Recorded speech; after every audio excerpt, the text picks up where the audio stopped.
തീവ്ര ഇസ്ലാമിസ്റ്റ് ഗ്രൂപ്പുകളെ നിരോധിച്ച് ഫ്രാൻസ്. തീവ്ര മുസ്ലിം ഗ്രൂപ്പുകളെ നിരോധിച്ച് ഫ്രഞ്ച് സർക്കാർ. നിയമസഭാ തെരഞ്ഞെടുപ്പിന്റെ ആദ്യഘട്ടം അടുത്തിരിക്കെ ധ്രുവീകരണ സാധ്യത മുന്നിൽ കണ്ടാണ് നീക്കം. ഒന്നിലധികം തീവ്ര വലതുപക്ഷ തീവ്ര ഇസ്ലാമിസ്റ്റ് ഗ്രൂപ്പുകളെ പിരിച്ചുവിടാൻ സർക്കാർ ഉത്തരവിട്ടതായി ആഭ്യന്തരമന്ത്രി ജെറാൾഡ് ഡാർമനിൻ പ്രഖ്യാപിച്ചു. അക്രമത്തിനും യഹൂദ വിരുദ്ധതയ്ക്കും പേരുകേട്ട ഗ്രൂപ്പായ ഗുഡ് ഇതിൽപ്പെടുന്നു.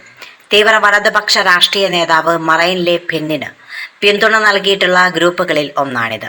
ജൂൺ 30-നും ജൂലൈ 7-നും നടക്കുന്ന 2 റൗണ്ട് തെരഞ്ഞെടുപ്പുകൾക്ക് മുന്നോടിയായുള്ള എല്ലാ വോട്ടെടുപ്പുകളിലും ലെ പെന്നിന്റെ നാഷണൽ റാലി പാർട്ടി ലീഡ് ചെയ്യുന്നതായാണ് റിപ്പോർട്ടുകൾ.